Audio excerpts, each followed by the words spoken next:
আমাকে শুনতে পাচ্ছেন? ধন্যবাদ। আপনাকে পরিষ্কার শুনতে পাচ্ছি।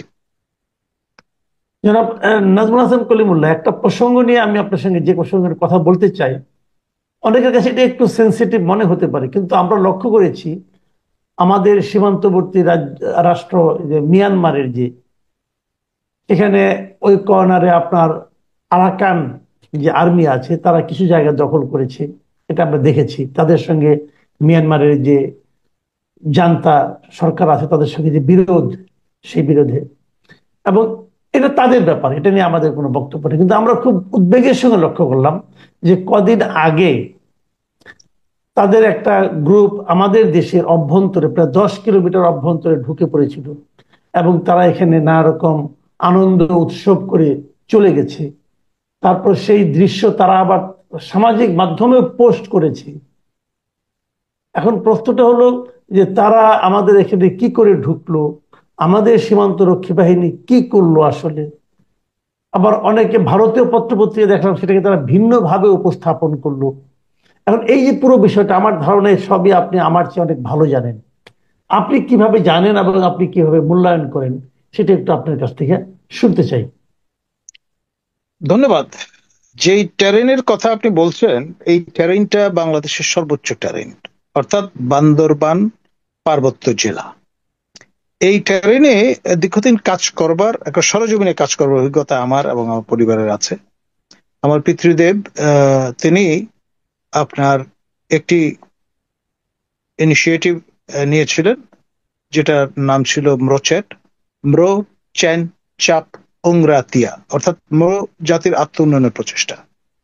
বান্দরবানে এই যে আহ, পুরো জেলা এবং রাঙামাটির কিছু অংশ নিয়ে গঠিত বোমাং সার্কেল, অর্থাৎ বোমাং রাজার এলাকা। বোমাংরা বেসিক্যালি মারমা, সবচেয়ে বৃহৎ জনগোষ্ঠী এই অঞ্চলের। দ্বিতীয় বৃহত্তম জনগোষ্ঠী হচ্ছে ম্রো, যাদেরকে বাংলায় আমরা মুরং বলি, চিটং এর ভাষায় মুরিঙ্গা বলি। এখন এই মুরং বা ম্রো এবং তাদের নিকটতম গোষ্ঠী হচ্ছে খুমি, এই দুই জাতি নিয়ে ব্রোচেট কাজ করেছে দীর্ঘদিন ধরে। পুরো বান্দরবান জুড়ে 25টি প্রি প্রাইমারি স্কুল আমরা পরিচালনা করেছি অক্সফামের সহায়তায়। আমার পিতৃদেবের লোকান্তরের পরে আমি সভাপতি হিসেবে কাজ করেছি এবং তারপর এর উপদেষ্টায় রূপান্তরিত হয়েছি। ফলে আহ, আপনার এই যে বাজালিয়া বলে যে মৌজাটি আছে সাতকানিয়া চট্টগ্রামে, তার সেটা হচ্ছে সর্বশেষ প্রান্ত। তারপরেই কিন্তু সুয়ালক মৌজা শুরু। এই সুয়ালক মৌজায় আমাদের পক্ষ থেকে, পরিবারের পক্ষ থেকে রাবার বাগান করা হয়েছিল 25 একর জায়গা জুড়ে, এবং সেই কারণেও আমাদের একটা সংযোগ এই অঞ্চলের সঙ্গে ছিল। এখন আমাদের এই যে শিক্ষা প্রদানের যে প্রয়াস, তার মাধ্যমে অনেকেই শিক্ষিত হয়েছেন এই অঞ্চলে। এবং সংশ্লিষ্ট যে জায়গাটির কথা আপনি বলছেন সেটি থানসি। এই থানসির আপনার যিনি এনলাইটেন্ড চেয়ারম্যান ছিলেন, খামলাই ম্রো, তিনি আমাদের এই ম্রোচেটিরই একজন সদস্য। এবং এই উপজেলা বা এই অঞ্চলে এই জল উৎসব বা ওয়াটার ফেস্টিভ্যাল যেটি, সেটিতে আহ, আপনার এই আরাকান আর্মির সদস্যগণ বা ভলান্টিয়ারগণ তারা অংশগ্রহণ করেছিলেন। সেই ফুটেজই চারদিকে ছড়িয়ে পড়েছে এবং আমাদের সীমান্ত রক্ষী বাহিনী বিজিবির সদস্যদের নাকের ডগায় এই কাণ্ডগুলো হয়েছে। এবং প্রায় 10 কিলোমিটার দেশের অভ্যন্তরে। এখন ধরুন, আপনি যদি কারো চিকিৎসার প্রয়োজনে, জীবন রক্ষার প্রয়োজনে সীমান্ত অতিক্রম করেন বিনা পাসপোর্ট এবং ভিসাতে, তাহলে সেটা একটা কত বড় অপরাধ, সেটা কিন্তু আমরা আমাদের জাতীয় একজন ব্যক্তিত্ব, আমাদের যিনি আগে সিভিল সার্ভিসে ছিলেন, ম্যাজিস্ট্রেসি করেছেন, আহ, এবং বিএনপির একজন শীর্ষ নেতা, তিনি হঠাৎ আবিষ্কার করলেন যে তিনি ভারতের মেঘালয় রাজ্যে এসে উপনীত হয়েছেন সংজ্ঞাহীন অবস্থায়। এবং তিনি সম্প্রতি আবার যথেষ্ট সক্রিয় হয়েছেন, এই জন্য তাকে জেল জরিমানা অনেক কিছু মধ্য দিয়ে যেতে হয়েছে। আমি আর নাম বললাম না। এই একটি উদাহরণ দিয়ে বোঝা যায় যে কত বড় গর্হিত কাণ্ড ঘটেছে এই সীমান্ত অতিক্রমের ব্যাপারটি দিয়ে। এখন এমন হতে পারে আমরা as a matter of policy দিদেন মাশরেকে পাকিস্তান যখন ছিল এই দেশ, তখন আপনার এই গুলশানি আমাদের অভিজাত এলাকা মাদানির সৃষ্টি, যিনি ডিআইটির চেয়ারম্যান ছিলেন, তার সৃজন করা এলাকা। এখানে আপনার লালডেঙ্গা এবং ফিজোর মতো আপনার আউটল ভারতের মিজোরাম এবং নাগাল্যান্ডের বিদ্রোহী গোষ্ঠীর নেতৃবৃন্দ তারা কিন্তু বসবাস করেছেন পাকিস্তান অথরিটির নাকের ডগায়। পরবর্তীতে পরেশ বড়ুয়ার কথা আমরা কিন্তু শুনেছি। এবং একই ঘটনায় আপনার এই ট্রান্সকম গ্রুপের চেয়ারম্যান লতিফুর রহমানের কন্যা সাজনীন হত্যার কাণ্ডটিও ঘটেছে। একটার সঙ্গে একটা অনেক যোগসূত্র আছে, সেজন্য আমি বিষয়গুলো উল্লেখ করছি।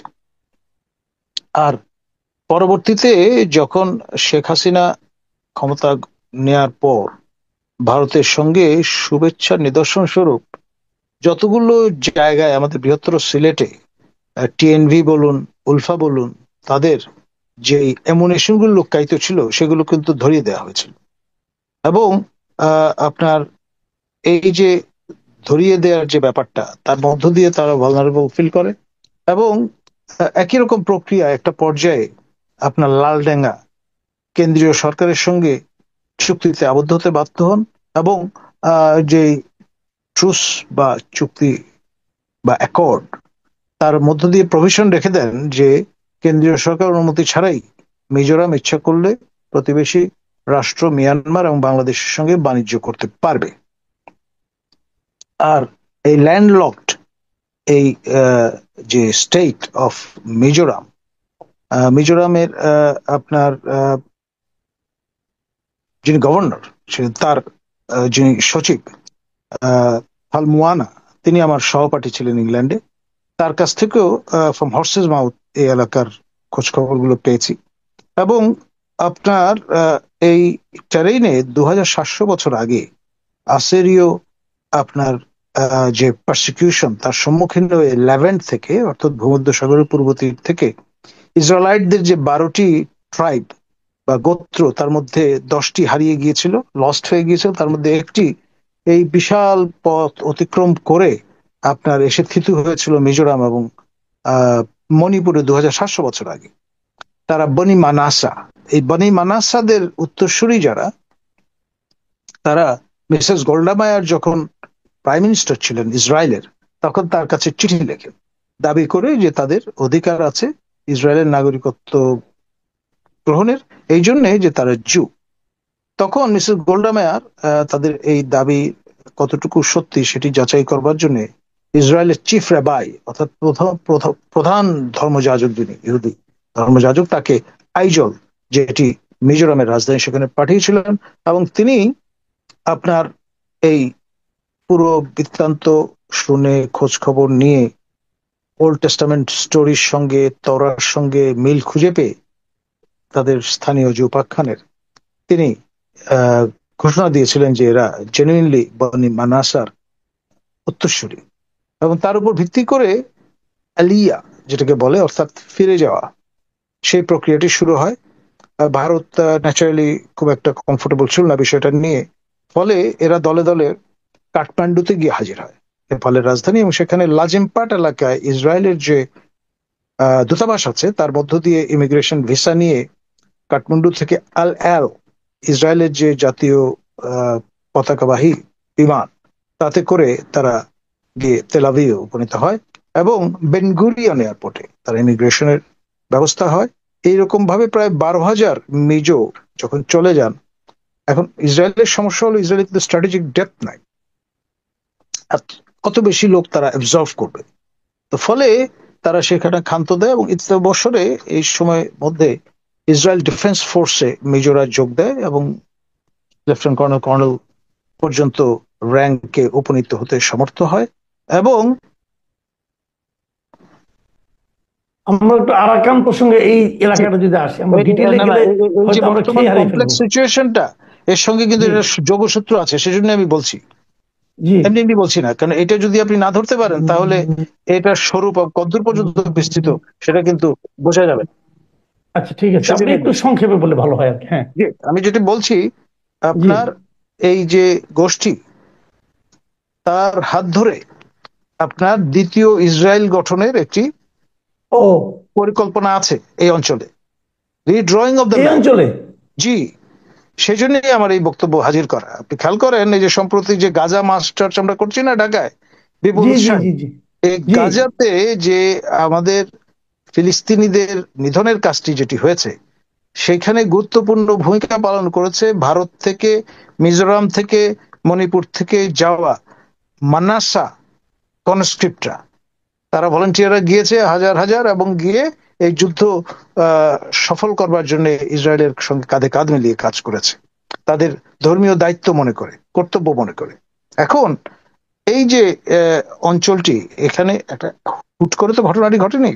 শহীদ জিয়াউর রহমানের শাসন আমলে এখানে আমাদের বান্দরবান পার্বত্য এলাকায় নতুন একটি ধর্ম প্রচার হয়েছিল। এটির নাম হচ্ছে ক্রামা। এই ক্রামা ধর্মের যিনি প্রবর্তক বা নবী, তিনি এসছিলেন আইজল থেকে, ম্যানলে। এবং তিনি এই যে নন লিটারেট সোসাইটি, অ্যানথ্রোপোলজিক্যাল টার্ম যেটা, যে ম্রো এবং খুমিদের কোনো লিখিত বর্ণমালা ছিল না, এইটি তিনি প্রদান করেন। এবং যে প্যাকেজটা প্রদান করেন, এটি জুডায়ো ক্রিশ্চিয়ান বুদ্ধিস্ট একটা প্যাকেজ, তিন ধর্মের সমন্বয়। এবং তিনি হঠাৎ অন্তর মানে অন্তরালে চলে যান এবং বলে যান যে আবার ফিরে আসবেন।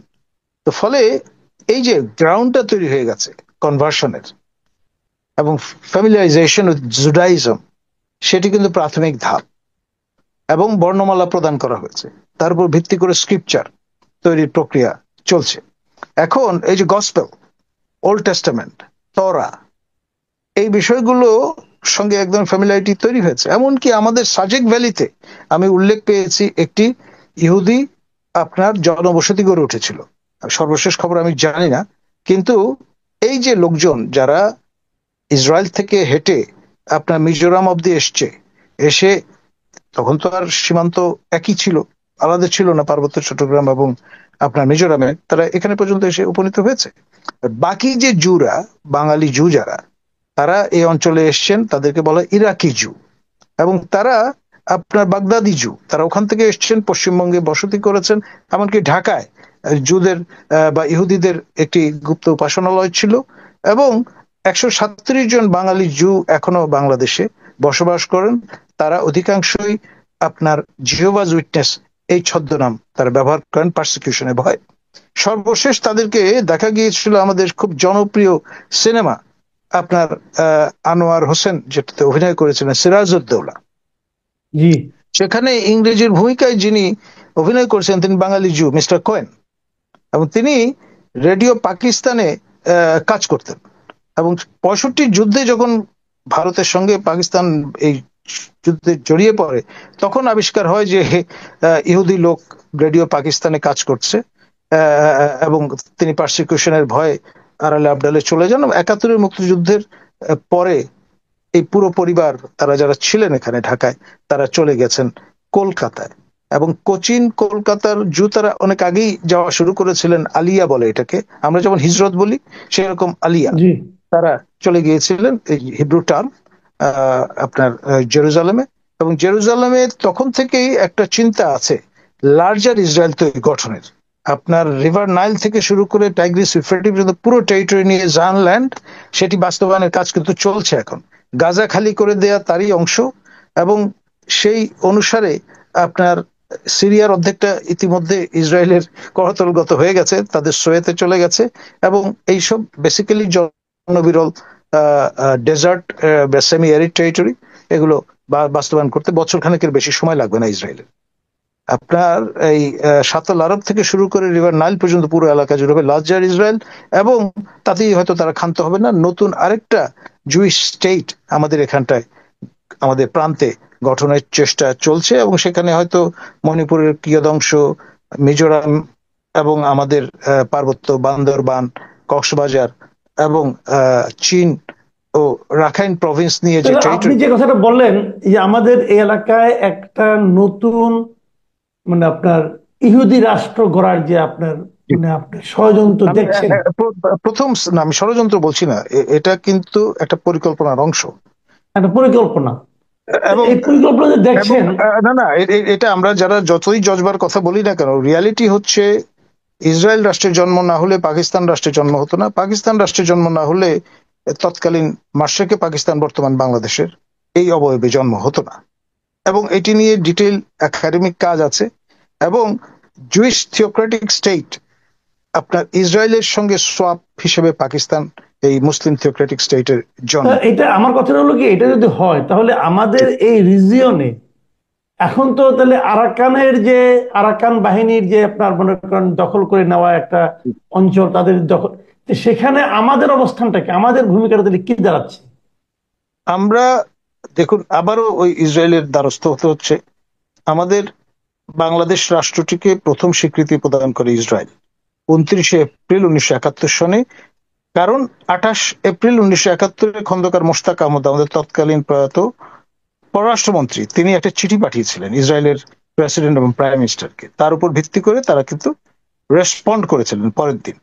এবং এটি খন্দকার মোশতাক সৈয়দ নজরুল, যিনি অস্থায়ী রাষ্ট্রপতি ছিলেন, তার নির্দেশে লেখা আছে। খন্দকার মোশতাকের স্বাক্ষর করা সেই চিঠির কপি আমার কাছে আছে, তিনি পাঠিয়েছিলেন সেটি।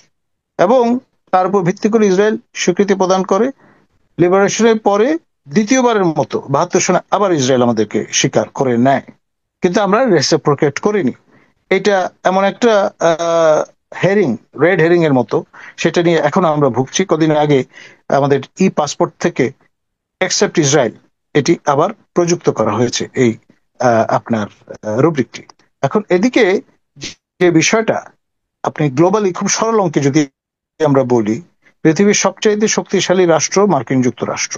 সম্প্রতি যেটি শোনা যাচ্ছে, প্রেসিডেন্ট ট্রাম্প তিনি ইহুদি ধর্মে দীক্ষিত হয়েছেন 2 বছর 2 আগে, তার জামাতার সূত্র ধরে। তার জামাতা ইহুদি, তার কন্যা ইহুদি ধর্ম গ্রহণ করেছেন, তার স্ত্রীও ইহুদি ধর্ম গ্রহণ করেছেন। এবং তিনি খেয়াল করেন, took the pivotal role, he played the pivotal role in shifting capital, মানে তাদের যে জুইশ ক্যাপিটাল আপনার তেল আবিব থেকে মার্কিন দূতাবাস জেরুজালেমে স্থানান্তর করেছেন, স্বীকৃতি দিয়েছেন Jerusalem is the eternal capital of Israel. তিনি নিজেও সেই যে দেয়াল গাত্রে গিয়ে রোদন করেছিলেন, ক্রন্দন করেছিলেন, যেখানে আলাস্কা মসজিদ অবস্থিত, ওয়েলিং ওয়াল।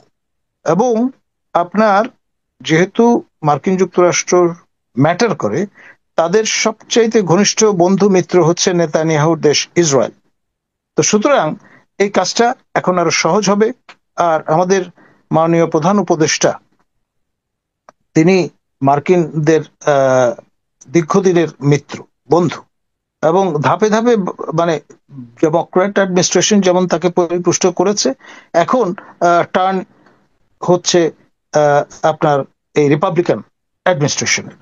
এবং ডেফিনেটলি 3 বার মার্কিন যুক্তরাষ্ট্র আমাদের সরকারকে অনুরোধ করেছে ইসরায়েলের সঙ্গে নর্মালাইজ করবার জন্য রিলেশন, আমরা কিন্তু বিভিন্ন কারণে করিনি।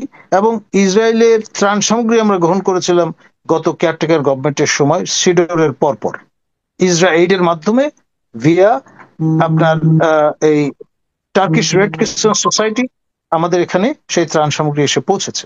এবং 1 সপ্তাহের মধ্যে তা বিপণন করেছে বরিশাল ডিভিশন। এবং সেটার বয়ানটা আমরা তৎকালীন খুব জনপ্রিয় 2 পৃষ্ঠার পত্রিকা 2 টাকায় পাওয়া যেত আমাদের সময়, নাইমুল ইসলাম খান সম্পাদিত, সেখানে এই বয়ানটি প্রকাশিত হয়েছিল। তো ফলে আমি কোনো রেফারেন্স ছাড়া কথা কিন্তু বলছি না। না, আমার তাহলে কি দাঁড়ালো, আমি আমি এখন যদি আপনি একটা কনক্লুশনে আসতে চাই, তাহলে এখন যেটা ঘটলো, এই যে জি আরাকান আর্মি যে আমাদের এখানে আসছে জি যাচ্ছে, জি এবং এমনটাও বলা হচ্ছে যে আরাকান আর্মির সঙ্গে মিয়ানমারের জান্তার যে যুদ্ধ, সেই জি যুদ্ধে কি তাহলে আমরা কোনো পক্ষাবলম্বন করছি? আমাদের অবস্থানটা তাহলে কি দাঁড়াচ্ছে? ইন এ ওয়ে আমরা যেটা করবো, আমরা ফ্যাসিলিটেট করছি। ইন এ ওয়ে আমরা তাদের টলারেট করছি। আমরা ইতিমধ্যে একটা অ্যারেঞ্জমেন্টে আসার চেষ্টা করছি 80,000 রোহিঙ্গাকে আপনার ফিরে যাওয়ার ক্ষেত্রে সহায়তা করতে। এবং এরা হবে কিন্তু আসলে আপনার আরাকান আর্মির সঙ্গে কাঁধে কাঁধ মিলিয়ে যুদ্ধ করার জন্য প্রস্তুতি নিয়ে তারা যাবে, আপনার with proper training, arms and ammunition. আমরা উত্তেক্তির ঢেকুর তুলবো এই ভেবে যে শেষ পর্যন্ত প্রত্যাবাসন শুরু হলো, কিন্তু তারা বেসিক্যালি কিন্তু যুদ্ধ করার জন্য যাবে in a way cannon fodder হিসেবে, ফ্রন্ট লাইনে থাকবে এবং জুনতা বাহিনী যেটা তাদের সঙ্গে এই যুদ্ধে শরিক হবে। এবং চারটি যে আপনার আরাকান মানে এতে কি আমাদের কোনো লাভ হবে, নাকি আমরা একটা বড় ঝামেলায় জড়িয়ে যাওয়ার আশঙ্কার মধ্যে পড়ে যাব? বিষয় যেটি সেটি হচ্ছে এই রেজিম, বর্তমান রেজিম যেটি ক্ষমতায় আছে তাদের প্রলঙ্গেশনের জন্যই, তাদের ক্ষমতায় থাকার প্রয়োজনে এবং সেফ এক্সিট খুঁজে পাওয়ার প্রয়োজনে তাদের ফ্যাসিলিটেট করা ছাড়া কোনো গত্যন্তর নেই। আপনি যে অন দ্য গ্রাউন্ড যে বিষয়গুলো দেখছেন, আপনার আমাদের মাননীয় প্রধান উপদেষ্টা তিনি বর্তমানে কাতারে অবস্থান করছেন এবং তার কাতার যাত্রার প্রাককালে 15 এবং 16 তারিখে দুটি মার্কিন প্রতিনিধি দল এসেছিল এখানে। তার মধ্যে দ্বিতীয় যে দলটি ছিল সেই দলে মিয়ানমারে নিযুক্ত সাজেদ অ্যাফেয়ার, যিনি মার্কিন যুক্তরাষ্ট্রে, তিনি কিন্তু এই দলে অন্তর্ভুক্ত ছিলেন। 10-12 জন লজিস্টিক সাপোর্ট স্টাফও তাদের সঙ্গে ছিল। এবং শিলখালি বলে যে আমাদের আর্টিলারি রেঞ্জ আছে টেকনাফের উত্তরে, এখানে একটা সাপ্লাই আপনার বেস তৈরির প্রক্রিয়া শুরু হয়েছে বলে আমরা জেনেছি। এবং আপনার সেখান থেকে সীমান্ত খুব দূরে নয় আপনার, এবং থ্রু আপনার ম্যারিটাইম বাউন্ডারি ক্রস করে কিন্তু আপনার উপকরণ পৌঁছানোর চেষ্টা করা যায়। এখন আচ্ছা, আমি যদি সমস্যাটা আরেকটা বাদ প্রশ্ন দিয়ে অন্য করে দিই জায়গায় আপনাকে, এটা শেষ প্রশ্নটা করি। জি বলুন। আপনি আমাকে পুরো জিনিসটা এখন আপনার আমাকে আমাকে একটু ক্লিয়ার করেন। আপনি যে বলছেন যে এই রিজিয়নে একটা নতুন ইসরায়েলের মতো একটা নতুন ইহুদি রাষ্ট্র গড়ে তোলার একটা আপনি সম্ভাবনা দেখছেন, পরিকল্পনা দেখছেন। খ্রিস্টান মেজরিটি বাট জুইশ এলিমেন্টও সেখানে থাকবে আলটিমেটলি, ওই যে আপনার প্রক্রিয়া কনভার্সনের মধ্য দিয়ে। এটা আপনার কোন রিজিয়নটা হবে, কোন এলাকাটা, কোন এলাকা, বর্তমানে কোন এলাকা জুড়ে হতে পারে? সম্ভাব্য এলাকা যেটি সেটি হচ্ছে আমাদের বান্দরবান, আমাদের কক্সবাজার, কারণ সি অ্যাক্সেস লাগবে, আবার রাখাইনের কিয়দংশ, আপনার চীনের কিয়দংশ, এবং যদি ভারতে বিভাজন ঘটে তাহলে মিজোরাম এবং মণিপুরের কিয়দংশ, এই অঞ্চল মিলে।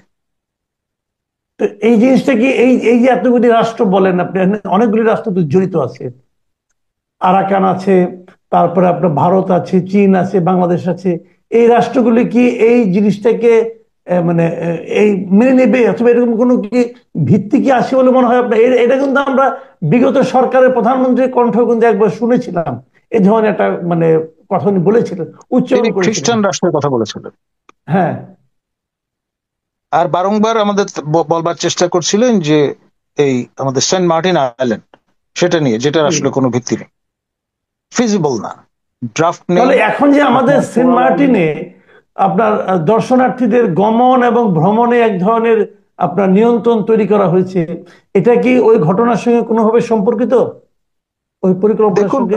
আপনার হিস্টোরিক্যালি এই ফেনী নদী যেটা, এই শুভপুর ব্রিজ, ওখান থেকে শুরু করে নাফ এস্টুয়ারি, এই পুরো এলাকাটা টেরিটরিটা হচ্ছে উত্তর আরাকান, আর বিয়ন্ড নাফ হচ্ছে দক্ষিণ আরাকান। একই কালচার, ঐতিহাসিকভাবে এক মেলবন্ধনের গোষ্ঠীর বসবাস এখানে।